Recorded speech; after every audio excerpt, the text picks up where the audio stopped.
episode 1 of the Mercy Can't Stop Her podcast with your host, Judith Kambia Obatusa, JKO. This is a place where we share the stories of women who dare to dream in the midst of chaos. Women who plow through seemingly unending challenges to achieve what seemed impossible. Women like you and women like me. Here on the Mercy Can't Stop Her podcast, we learn the strategies they use to surmount their challenges and achieve their dreams. I look forward to this journey with you. This podcast was birthed from my own experiences. It came out of the fact that I have been in those messy shoes, and I believed that there were women like me who life seems to be so hard for, and they've been waiting for change. And change hasn't happened. They've been praying. Some have been looking for someone to help them. They've gone for therapy. They're doing so much, and yet it seems there's no end in sight to their struggles. And they've discovered that there's no magic wand out there. So I decided that there are people like me who need to be encouraged. And together we can learn from those who have gone through these situations, or even who are still in these situations, but have been able to do one or two things to accomplish their dreams, or even what we may call great things.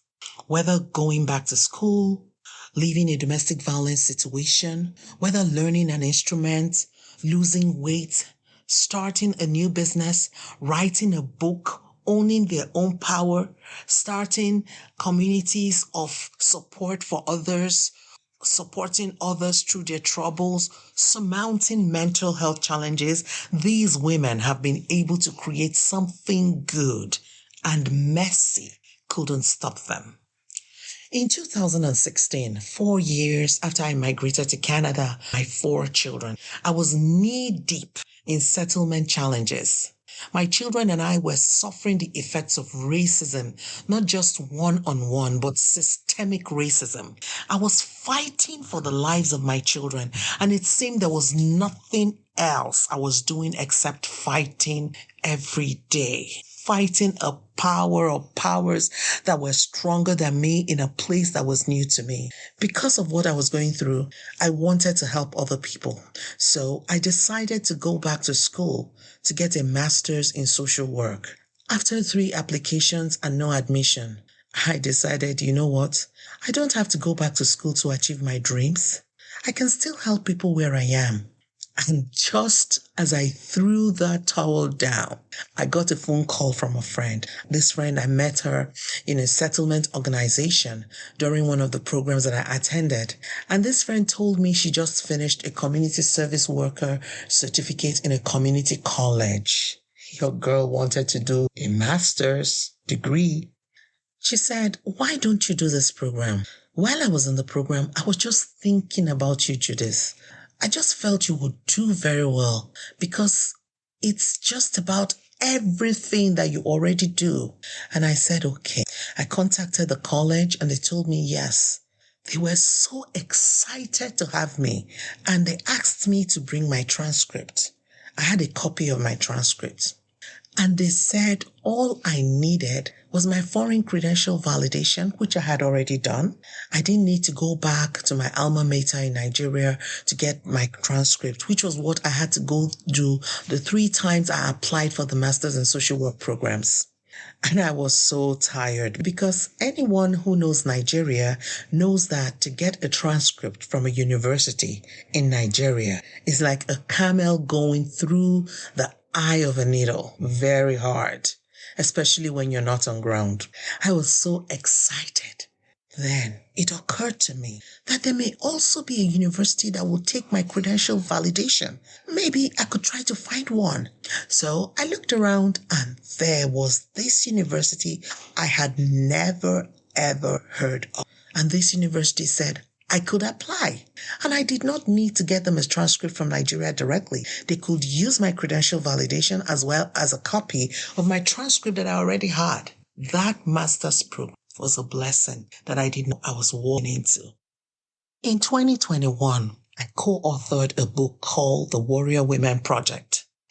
In my chapter, My section of the book starts from page 59. I talked about the fact that when I came to Canada, I came with baggage, including the baggage of low self-esteem. So every day that I experienced a microaggression, or my children and I had to endure systemic racism, or worse of all, the I better pass my neighbor syndrome, also known as superiority complex, from other migrants of color, it added to that low self-esteem.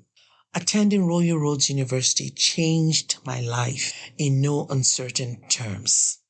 As part of organizational culture, which was one of the first courses in my intercultural and international communication master's degree program, we did a color code personality test that was more comprehensive than those I had done in the past. The instructors also helped us see how to apply this in our work group so that we optimized the strengths of individual members of the team. This enabled me to not only understand myself better, but the instructors' encouragement that we appreciate everything about ourselves allowed me accept those things I had been made to feel bad about. You are too emotional. Yes, my personality type is emotional and thrives on intimate connections. You talk too much. Actually, my personality type thinks through talking. Yep, I am who I am, and all that I am is good enough. We all count for something, and our personalities are good enough when we all strive to understand one another. One major thing the program taught me was the strength of multiple perspectives. I never knew how fixated I was on my perspective until I experienced the liberation of welcoming and accommodating other perspectives. There are always other perspectives, and that everyone does not have to agree every time. And neither do I always have to agree with everyone at all times. And you should be comfortable with that. I did not know that this was a problem in my life until I realized where some of the stressors I had had in my relationships had come from. This was a burden lifted as I realized that there must always be room to agree to disagree without fear of retribution.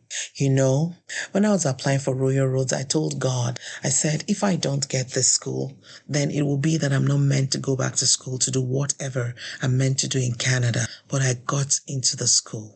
And one thing that going to that school did for me was giving me more confidence. It helped me lay down my baggage of low self-esteem. I signed up to learn about communication, but the program went beyond just teaching me the nitty-gritty of communication, but also taught me about myself and how I was valuable, how though I came from another culture, my culture was good enough. And it wasn't because the place was filled with Black people. I think only 2 or 3 Black people were my cohort. Not only that, I was one of the oldest in the program in my cohort. So despite those things that should have made me less than, I was still encouraged and empowered. You know, I've learned, go where your soul, your light is allowed to shine. Why this story is the first one I'm sharing on Mercy Can't Stop Her is because there was a lot of chaos in my when and after I signed up for the program. I was in the middle of a court case with the government for my son's life. They wanted to take my first son from me. So I was in this God's gift for me master's program and fighting this battle up till 2 months before the submission of my last assignment in the program. They took my son to a city hours away from where we lived. In fact, within the 2 years of my program, he had lived in 4 cities, and I was in court an average of once every 2 months. I had to go to different places to see my son, some of them cities I had never been to in Ontario. I remember one of them. The first time I went to that city, as I drove into the city, something gave way in my car, and my car was busy screaming as I drove down the quiet streets in this very, very quiet, quaint, beautiful, remote part of Ontario. That was the cynosure of all eyes, not because I was wearing the latest fashion, because my car was busy going clunk, clunk, clunk, clunk, clunk throughout the streets. And to make things much more interesting, I was Black in a very white little town. I had to stop several times to ask for directions to an auto mechanic without any result. Eventually, I was able to find someone. who pointed out an auto repair shop for me to go and fix the car. God works in mysterious ways, and on my life's journey, I've learned to recognize the oases in every desert. I found one in this little town. The mechanic was a white South African, and his wife, a white Canadian, tried her best to help me. We got talking while I was waiting for them to bring my car's broken part from a city 2 hours away. And she told me about her stepson who had gone through the child welfare system and had garnered about 50 charges at the age of 16 within months of being in the system.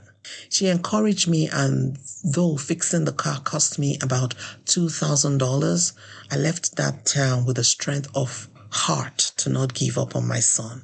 Someone who thought she meant well suggested that I stop the master's program. Why don't you continue when life is more stable? She asked. Because this was so hard, right?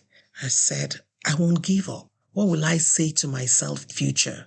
If I dropped out of the program, how will I live the rest of my life knowing I hung up the boats and abandoned one more project?